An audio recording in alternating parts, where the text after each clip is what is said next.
Chapter 9. Urgent News. Helga and a handful of warriors rush forward, their boots thudding against the blood-soaked earth as they reach Thorin. Royce, still in shock, takes a few hesitant steps forward toward his fallen friend, his breath caught in his throat. He watches as the soldiers lift Thorin's limp form and carry him to a nearby building. Helga lingers at the doorway, her fist clenched at the sides as she watches them disappear inside. The weight of the moment presses on her, and for several seconds she remains frozen, lost in a haze of disbelief. The once thudding battlefield is now eerily quiet, the only sounds being from the distant crackle of fire and occasional pained groan of the wounded. Finally, Helga forces herself to move, turning to Royce with a sharp nod. Without a word, the two stride inside the longhouse. They step into the grand hall, a place once filled with the sounds of feast, laughter, and the clinking of tankards.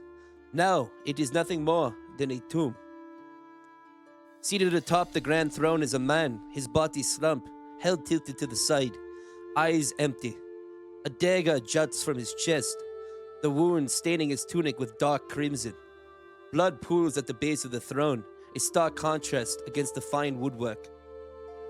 Helga exhales sharply, shaking her head in disappointment as she surveys the grim scene.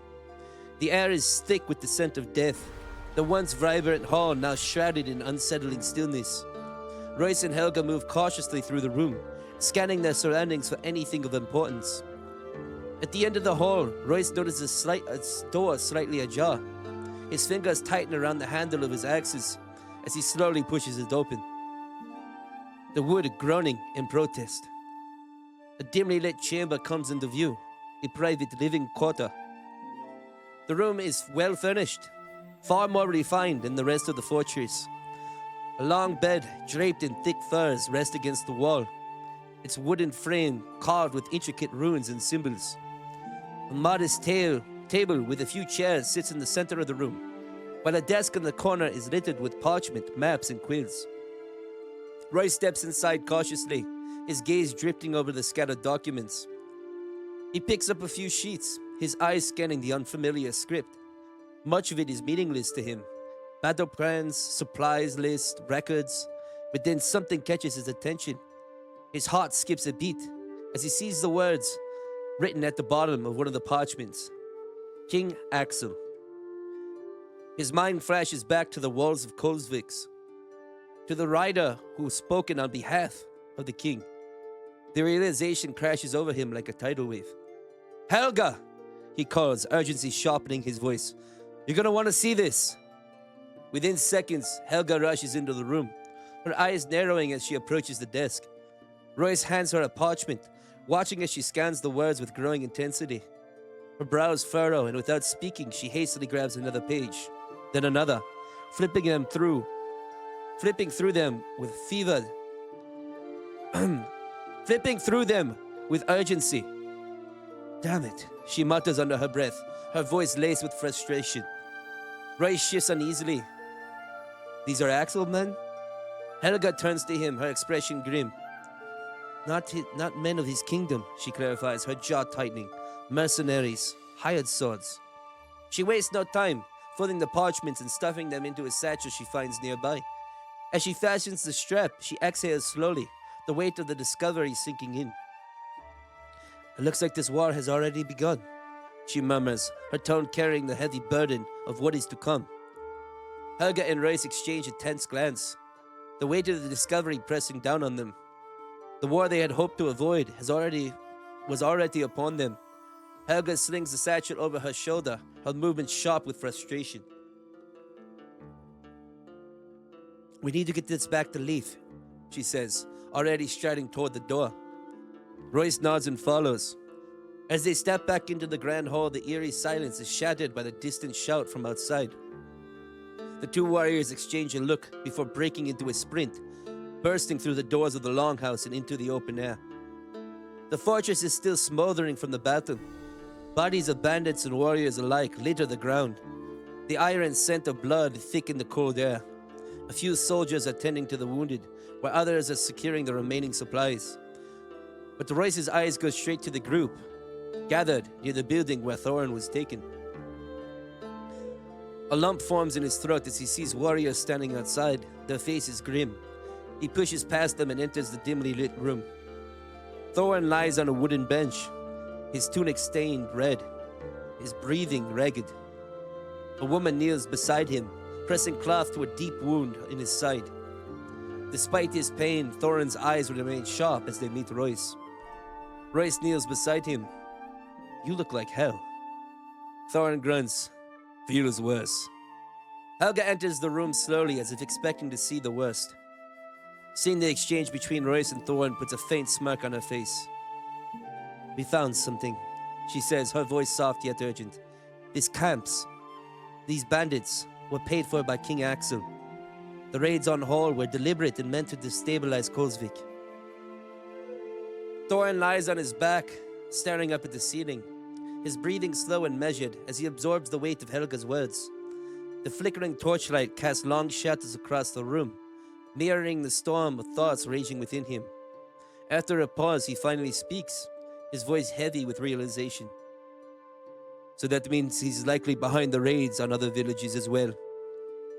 Helga nods, offering no words. There's nothing to say that would change the truth of the situation.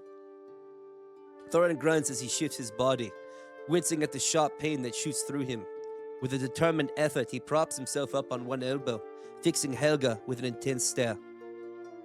"We must get this information back to Leaf immediately," he commands, his voice firm despite his weakened state. He hesitates for a moment, his gaze flickering to Royce before settling back on Helga. "Send Royce and Octavia with what we have learned. I need to finish things here. I need you to finish things here, Helga." With a pained groan, he lowers himself back down, exhaling sharply as he rests his head against the wooden bench. His strength is fading, but his mind remains sharp. Royce rises to his feet. He places a firm hand on Thorin's shoulder, squeezing it reassuringly. "Get well, brother. We'll deliver the news." Thorin doesn't respond, merely closing his eyes as Royce and Helga turn to step into the cool night air. The fortress, though won, still carries the weight of the battle, the stench of blood and smoke, the distant moans of the wounded, the unsettling silence where there was once a clash of steel, and the cries of warriors. The two make their way toward the gate in silence. Octavia stands at the post atop the watchtower, eyes fixed on the dense tree line beyond, scanning for any sign of movement. The firelight dances across her armor, her bow still in hand, an arrow loosely notched.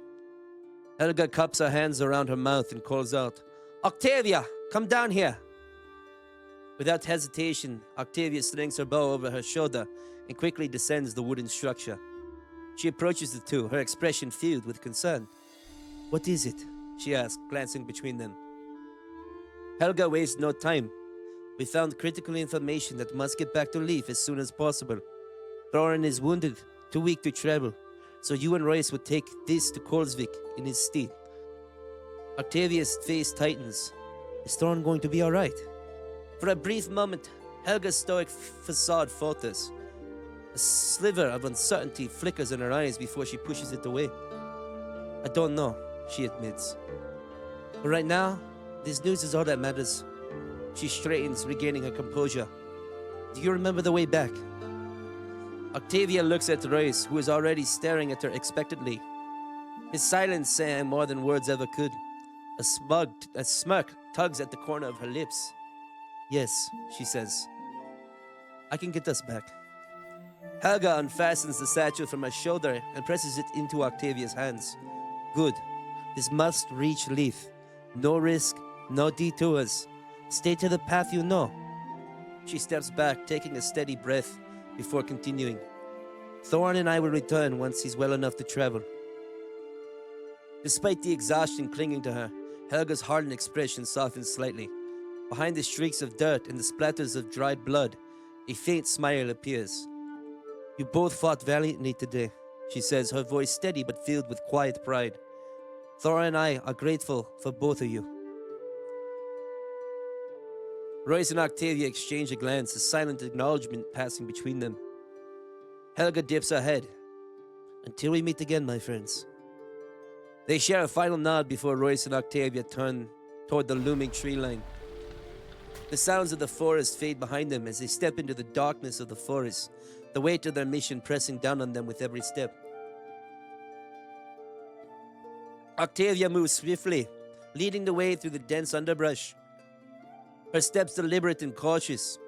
They follow a route parallel to the path they had taken to reach the fortress, their movement shrouded in silence. The weight of their mission hangs between them, but more pressing than ever is the current danger lurking within the darkened forest. The air is thick with the scent of damp earth and pine, and every rustling leaf or snapping twig beneath their boots sends a spike of tension through Royce's already weary body. His hands remain close to the hilt of his axes, his senses sharpened by the adrenaline that has yet to fade. They push forward, weaving through brambles and stepping over fallen trees, their path a twisting maze of shadows and tangled roots. The moon, veiled behind a thin sheet of clouds, offers little comfort, but their pace remains steady.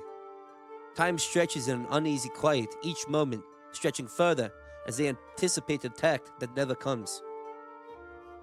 Eventually, after what feels like hours, the dense trees begin to thin, revealing an open stretch of farmland beyond. The oppressive weight of the forest lessens, replaced by the vastness of fields. As they step out from the tree line, the silhouette of Hall emerges in the distance, its darkened structures barely visible under the moon's dim glow.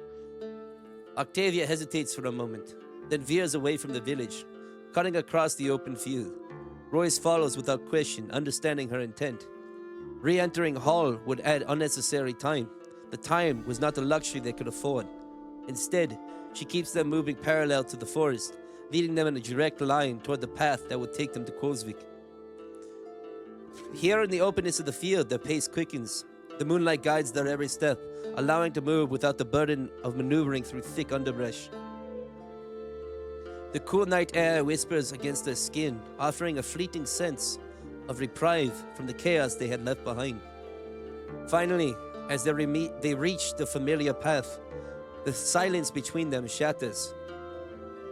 So, what did you guys find that's so important? Octavia asks, her voice quiet but firm. Royce exhales deeply, his breath labored. A sharp pain flares in his side with each exhale, the wound from the battle making itself known once again. He takes a moment to steady himself before answering. We found letters in the hall, he says, his voice edged with exhaustion. Letters with King Axel's name attached to them. He pauses, his mind replaying the discovery, the implications settling over him like a weight. He's behind the attacks of Hall and the other villages, using mercenaries to mask his involvement. Octavia remains silent, her expression unreadable as she keeps her eyes fixed on the road ahead. Royce continues, his voice lower now, more solemn. Helga said that means that the war has already started. For a while, Octavia says nothing, her brow furrowing as she processes the reality of the situation. The weight of it is suffocating, pressing down on them with every step. Finally, after several moments, she speaks, her tone softer now, tinged with sorrow. It would appear that way. As the night deepens, Royce and Octavia continue along the winding path towards Kozvik, their footsteps muffled by the damp earth. Though the immediate threat of battle is behind them, a lingering unease settles between them. The forest looms dark and silent at their side, the occasional distant howl of a wolf the only sound aside from the rhythmic crunch of their boots against the dirt road. Roy shifts his weight uncomfortably, each step sending a dull throb through his wounded side. He grits his teeth and presses on, refusing to slow their pace. Octavia glances at him, her sharp eyes catching his discomfort, even in the dim light. You're struggling, she says plainly. Royce exhales through his nose, determined not to acknowledge his pain. I'm fine. Octavia huffs, unconvinced. I can hear you wincing, you know. Royce smirks, shaking his head. If you can hear me over your own stomping, I must be worse shape than I thought. Octavia chuckles softly, but her amusement fades as she studies him more closely. We should stop for a bit, just long enough for you to catch your breath. Roy shakes his head. No, we need to get back to Kozvik as soon as possible. Octavia sighs but doesn't press the matter further. Instead, she adjusts the satchel hanging from her shoulder, making sure the valuable documents are secure. The urgency of their mission weighs heavily on both of them, but she keeps pushing. But if she keeps pushing too hard, it might be just as dangerous. A cold breeze drifts through the open fields, rustling the the grass that lines the path. Royce pulls his cloak tighter around himself, his body still running on the last remnants of adrenaline. The silence between them stretches once more, not uncomfortable, but heavy with unspoken thoughts. Finally, Octavia speaks again, her voice quieter this time. Did you mean what you said? Back at the tower. Royce furrows his brow, glancing at her. What? She looks ahead, avoiding his gaze. Before you ran off to help Thorin, you told me you loved me. Royce stiffens slightly, his mind rushing back to the moment. In the heat of battle, the words had slipped from his mouth without thought. Now, in the stillness of the night, they carried far more weight. He exhales, slowing his pace just slightly. He stops himself, running a hand through his hair. I don't know, I guess. I wasn't thinking. Octavia nods, her face unreadable. Right. Royce winces, realizing how that sounded. That's not... I didn't mean it like that. She raises an eyebrow but doesn't say anything. He sighs, shaking his head. I meant that I wasn't thinking about whether it was the right time to say it. But I wouldn't have said it if it wasn't true. A flicker of emotion crosses Octavia's face, but she quickly suppresses it. She keeps walking, her fingers gripping the strap of the satchel a little tighter. We should keep moving, she says simply. Royce watches her for a moment. His mind races as he realizes how bad he had fumbled the question. He contemplates whether he should say it again, to assure her he meant it. The decision gnaws at him. And with that being said, my friends, we have come to the first vote of the night. Should Royce tell her he loves her again? Or should he let it be? Let the voting begin! Let it begin. Give me 1 second. Get your votes in. Get your votes in here. Hey, get your votes in here.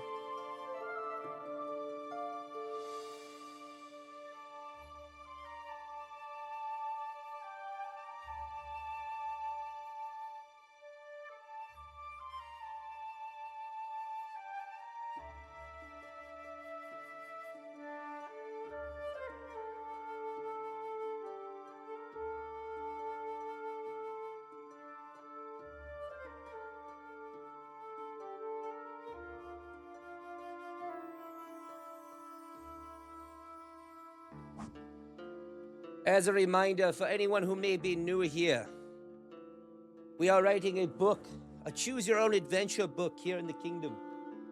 Personally writing it. Every week we read a chapter of the story, and chat gets to vote on decisions within the story that have a direct impact on things that happen, not only within the story, but within the chapter themselves. What is said here could influence the rest of the chapter. And what is said here could definitely influence the rest of the story. So make sure you get your votes in. We are tied 3-3 right now. 3-3. As we come down to the last 20 seconds. It's 4-3 now. 4-3.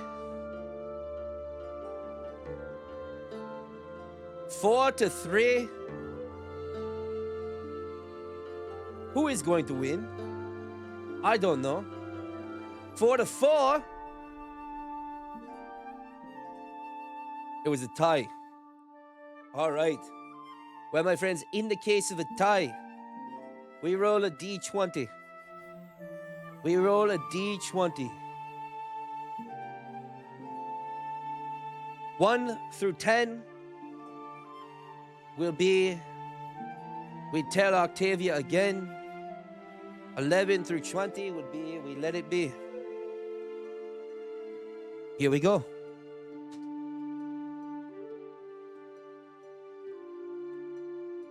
Fate has decided. Fate has decided that he tells her that he loves her again. Fate has decided, okay?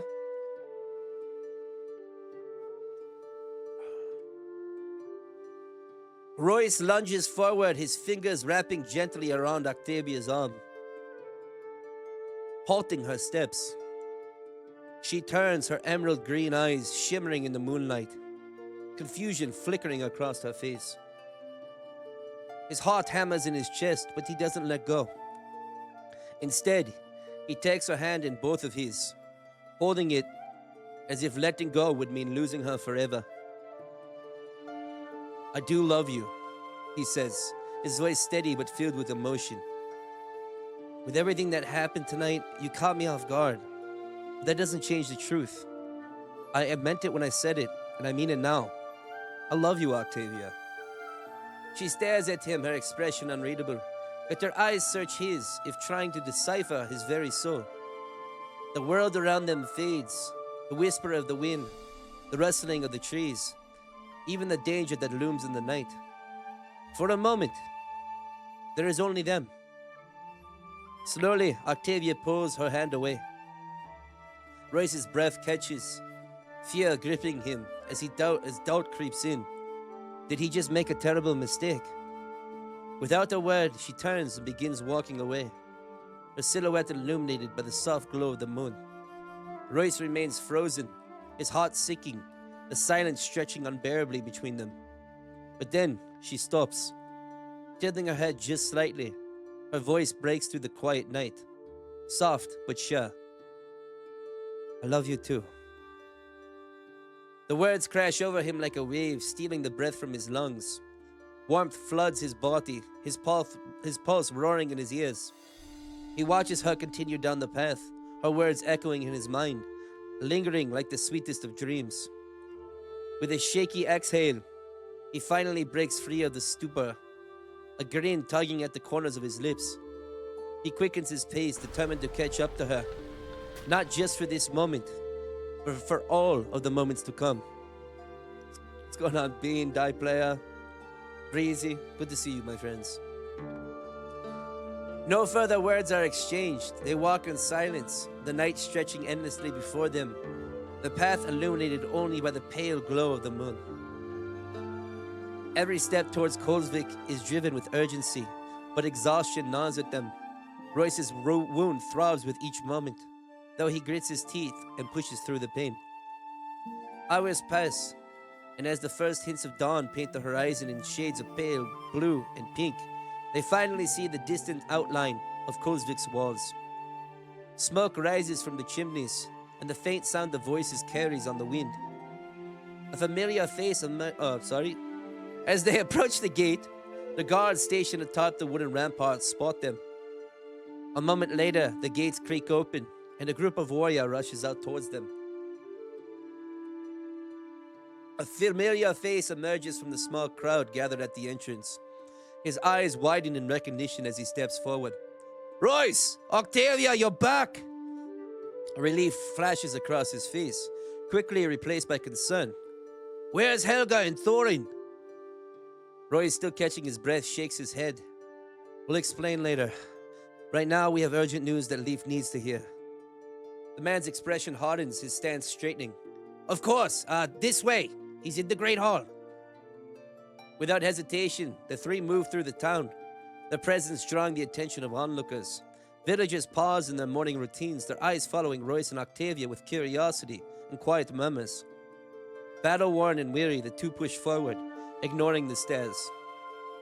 They ascend the steps of the Great Hall, its towering doors standing ominous before them. With a determined shove, they push them open. Inside, Leaf sits at a wooden table, deep in discussion with another man. Maps and documents are strewn across the table's surface, the candlelight flickering over them. As the doors creak open, Leaf's sharp eyes snap toward the entrance. He immediately rises from his seat. He gestures toward the man at the table and the man escorting the two. Leave us. The two men give a quick nod before hurrying out, closing the doors behind them. The heavy silence lingers in their absence. Leif crosses his arms, studying them both. Where are Thorn and Helga? Roy steps forward. Thorn was injured badly. He was in no condition to travel, so Helga stayed behind to oversee things. They sent us back with urgent news. Octavia unfastens the satchel from her shoulder, placing it on the table. Lee's gaze drops to it, curiosity flickering in his eyes. Royce continues. We discovered a fortress hidden in the forest and took the fight to them. The battle was brutal. We lost many good men and women, but we were victorious. We killed the bandits and their leader. Inside their great hall, we found something. He nods toward the satchel. Leif wastes no time. He yanks it open and begins rifling through the letters, his fingers tightening around each parchment as he reads. With each page, his expression darkens. A muscle twitches in his jaw. His breath grows heavier. By the time he reaches the last letter, his knuckles are white, and his anger is evident. He finally sets the parchments down, exhaling slowly as if he's trying to contain his fury. His eyes lift to Royce and Octavia, taking in their exhaustion, the dried blood on their clothes and faces, the weight of battle still clinging to them. These letters, they change everything, he mutters, more to himself than to them. A heavy silence follows. Then Leif steps around the table, placing a firm hand on each of their shoulders. His grip is strong and reassuring. I cannot begin to express my gratitude, he says, his voice steady, though filled with an unmistakable intensity. You have done more than your duty, more than I could have ever asked. I'm relieved to see both of you still alive. He withdraws his hands, his expression softening slightly. You are both exhausted. Go get some rest. If you need anything at all, the guards outside your home will see to it. I will send for you once I have had time to process the information and decide on our next course of action. Royce and Octavia exchange a glance before nodding. Without another word, they turn and exit the hall, the weight of their journey finally beginning to settle on their shoulders. As they step outside the great hall, the late morning sun filters through the clouds, casting long shadows across the village. The air is crisp, carrying the scent of damp earth, wood smoke. Yet despite the warmth of daylight, the exhaustion that lingers between them is heavy and unshakable. The village is alive with quiet activity. Blacksmiths hammering at their forges, merchants tending to their stalls, children darting between houses. But as Royce and Octavia pass, people pause, watching them with hushed curiosity. Word of their return had no doubt already spread. Royce runs his hand through his unkempt hair, his muscles aching with the weight of both battle and sleepless hours. He turns toward Octavia, whose gaze remains fixed ahead, her expression unreadable. Come on, he murmurs. Let's get some rest. She nods, but doesn't speak. There's something distant in her silence, something unresolved, but he doesn't push. They've both been through too much to untangle it now. They move through the winding streets of Kolsvik, the midday light catching the rooftops of thatched homes. The house that has been assigned to Royce and Octavia stands nestled near the edge of the village, modest but sturdy, a temporary refuge in an increasingly uncertain world. Royce hesitates at the door before pushing it open, stepping inside. The warmth of the hearth, recently stoked, greets them. Sunlight filters through the small window, dust moots swirling in its golden beams. The scent of aged wood and faint embers lingers in the air. Octavia steps in behind him, a presence making the space feel fuller, more charged. With a quiet sigh, Royce unbuckles his armor, letting each piece drop onto the wooden floor with a dull thud. The weight slips from his shoulders, physically and otherwise. But the relief is fleeting. As he pulls his tunic over his head, pain flares at his ribs, and he sucks in a breath. Octavia, standing near a table, notices immediately. Her frown is sharp. Sit. Royce chuckles, shaking his head. I'm fine. She crosses her arms. You're stubborn. He smirks, wincing slightly. So I've been told. Her eyes narrow, but there's something softer beneath her irritation. Without another word, she moves to his side, pressing lightly against his shoulder until he relents and sits at the edge of the bed. Octavia kneels before him, inspecting the wound at his side. Her fingers skim his skin, careful yet firm, and Roy swears he forgets how to breathe. The space between them is close, too close. The rhythmic sound of the village outside seems distant now, muffled beneath the quiet charge of the room. She works in silence, her hands moving with practiced efficiency, but her touch lingers longer than necessary.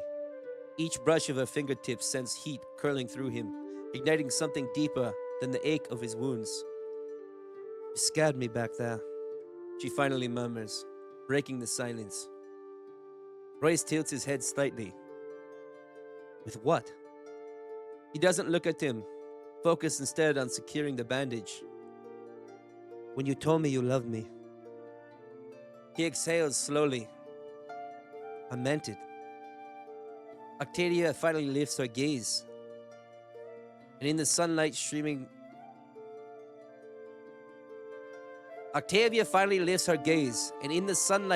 through the window, he sees it. Hesitation, uncertainty, but there's also something else, something raw. I know, she whispers, and that's what scared me. His chest tightens. Why? She swallows, her fingers lingering at the edge of the bandage before she pulls away, sitting back on her heels. Because love makes things complicated, she says, voice quieter now. We're in the middle of a war, Royce. Nothing is certain. Royce watches her, then, before he can think better of it, reaches out, his fingers curling gently around hers. That's exactly why this matters. Her breath catches. He feels it more than hears it. Her fingers tighten around his just slightly. So slightly, he almost wonders if he imagined it. She exhales, shaking her head, though there is the barest hint of a smile at the corner of her lips. Octavia lets out a soft, almost breathless laugh. You really are stubborn. Royce's eyes stay fixed on Octavia's. I am. For a long moment, neither of them moves. The air is thick, charged with something that neither of them dare to name. Their eyes remain fixed on each other. And with that being said, it's time for more options. More options!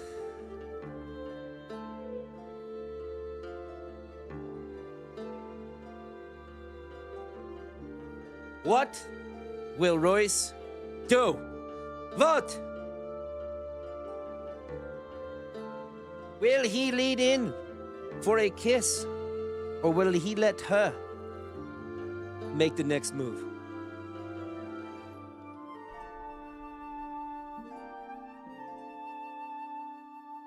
What will happen? You think you clicked the wrong one, Bean? That's all right. That's all right.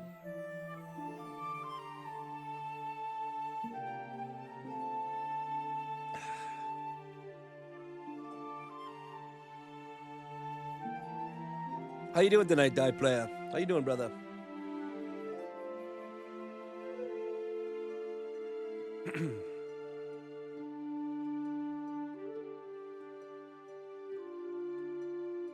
We got 50-50 votes coming through the pipeline tonight.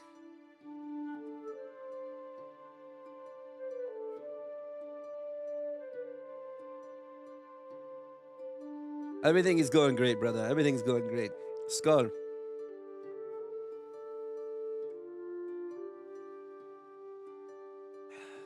See, this is a weird, if you have not seen previous chapters, this is probably a weird thing that's going on.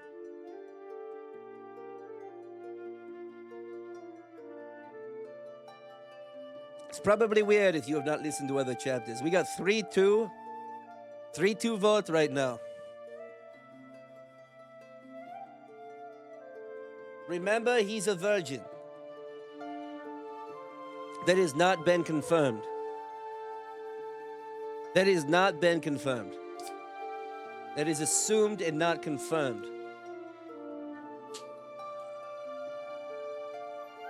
It's assumed.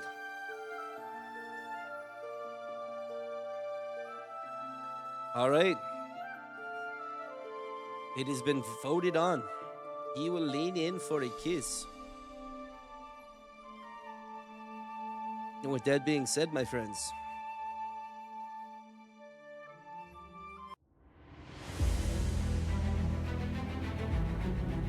you don't get to find out what happens. Scene!